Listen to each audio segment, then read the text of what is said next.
Hello दोस्तों, मैं सरिता और मैं आज आपके लिए इस वीडियो में ऑब्जेक्टिव क्वेश्चन लेके आई हूँ। कॉम्पिटिटिव क्वेश्चन लेके आई हूँ जो एग्रीकल्चर के जो एग्ज़ाम होते हैं उनमें बहुत ज़्यादा पूछे जाते हैं। आइए हम वीडियो को देखते हैं और हमारी वीडियो को लास्ट देखें और चैनल को सब्सक्राइब ज़रूर कर दें। पहला नंबर क्वेश्चन देख लेते हैं। गेहूँ की प्रथम किस्म जो कम लंबाई और लॉगिंग के लिए रेजिस्टेंट और ज़्यादा प्रोडक्शन देती है, तो इसमें नॉरिंटेन हो जाएगा। ऑप्शन बी हो जाएगा नॉरिंटेन। ये डॉर्फ वैरायटी है। और दूसरा हो जाए, अच्छे प्रकार से गेहूं का दाना भरने के लिए कितना तापक्रम होना चाहिए। गेहूं की जो बाली जो वेल फीलिंग जो ग्रेन हो जाता है, ग्रेन की वेल फीलिंग के लिए जो टेम्परेचर होता है वो 23 से 25 सेंटीग्रेड हो जाएगा। गेहूं का जो इन्फ्लोरेसेंस होता है वो ईयर होता है और जो राइस का होता है वो पेनिकल होता है।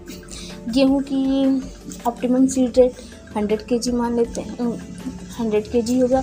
गेहूं की फसल जो 50 क्विंटल प्रति हेक्टेयर उत्पादन देती है, इसमें नाइट्रोजन और फास्फोरस पोटास की मात्रा कितनी होगी। तो नाइट्रोजन हो जाएगी 100 से 150, और फास्फोरस हो जाएगा 70 से 80, और पोटास हो जाएगा 125 से 150।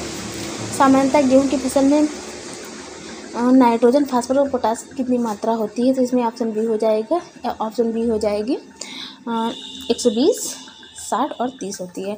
डीएपी में नाइट्रोजन, पोटास और फास्फोरस की मात्रा कितनी होती है। जो नाइट्रोजन डीएपी में जो नाइट्रोजन होती है वो 18% पाई जाती है, जो फास्फोरस होती है 46% पाई जाती है, जो पोटास होता है उसमें नहीं पाया जाता है, 0% होती है पोटास उसमें डीएपी में नहीं पाई जाती है।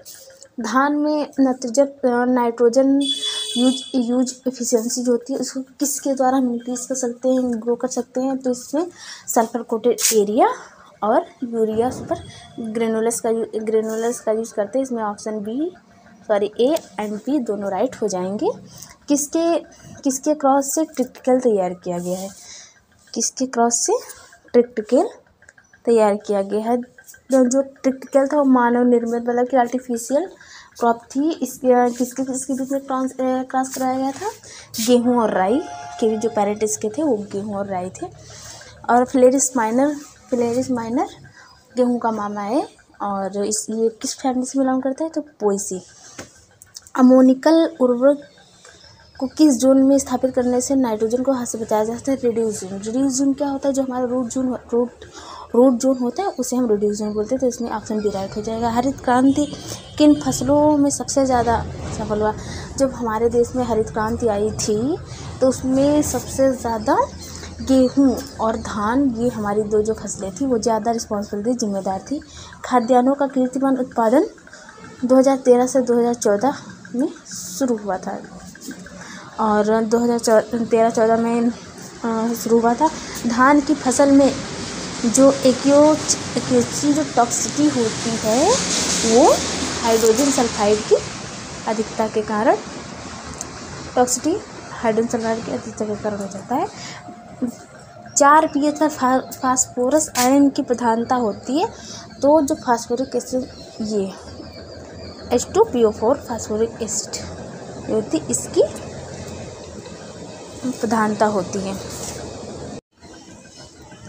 गेहूं की प्रथम सिंचाई किस अवस्था पर देनी चाहिए। किस स्टेज पर। गेहूं की जो क्रिटिकल स्टेज है वो 6 है, और सब मोस्ट इम्पॉर्टेंट क्रिटिकल स्टेज जो है वो CRI स्टेज है।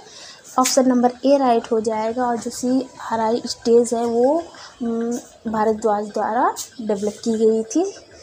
और गेहूं के किसके उपयोग से फ्लेरिस माइनर नियंत्रण संभव है। फ्लेरिस माइनस का नियंत्रण मतलब गेहूं का मामा किसके यूज के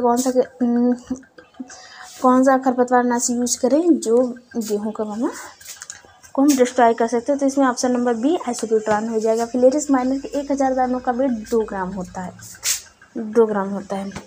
गेहूं अनुसंधान निषेधालय जो है करनाल में स्थापित है।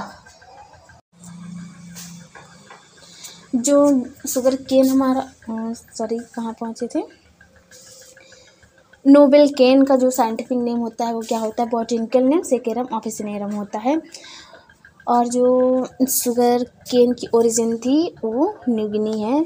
गन्ने की प्रोडक्टिविटी किस राज्य में सर्वाधिक है? तो जो गन्ने की प्रोडक्टिविटी है वो सबसे ज़्यादा तमिलनाडु में, और एरिया प्रोडक्शन सबसे ज़्यादा उत्तर प्रदेश में है। कल्टीवेटेड एरिया और प्रोडक्शन भारत में सबसे ज़्यादा उत्तर प्रदेश में है। गन्ने के टुकड़ों को स्थायी जड़ें होती है, रूट शूट, जो तनों पर जो होती है उन्हें रूट शूट कहते हैं। गन्ने का जो पेनिकल होता है गन्ने का जो इन्फ्लोरेसेंस होता है, पुष्पक्रम होता है, वो एरो होता है। और जब हमारा एरो निकलता है, पुष्पक्रम निकलता है, तो इस प्रोसेस को एरोइंग कहा जाता है। गन्ने की बढ़वार के लिए ऑप्टिमम टेम्परेचर कितना होना चाहिए? तो इसमें 26 से 32 सेंटीग्रेड होना चाहिए। अखिल भारतीय गन्ना अनुसंधान कार्यक्रम कब शुरू किया गया था? 1970 से 1971। गन्ने की असली बुआई कब की जाती है? जुलाई अगस्त में गन्ने की असली बुआई की जाती है। ए ऑप्शन हो जाएगा। उगाने के लिए गन्ने के शीर्ष भाग का चयन करते हैं क्योंकि इसमें ग्लूकोज की मात्रा ज़्यादा होती है, मतलब कि मैक्सिमम मात्रा होती है, इसलिए हम टॉप पोर्शन का चूज़ करते हैं। गन्ने में ट्रांसलोकेशन के लिए कौन सा एलिमेंट रिस्पॉन्सिबल है? के, पोटास। और गन्ने की वृद्धि की कौन सी अवस्था सिंचाई के लिए सबसे ज़्यादा क्रिटिकल है? जो गन्ने की फॉर्मेटिव स्टेज है वो सबसे ज़्यादा क्रिटिकल है। फॉर्मेटिव स्टेज सबसे ज़्यादा क्रिटिकल स्टेज है।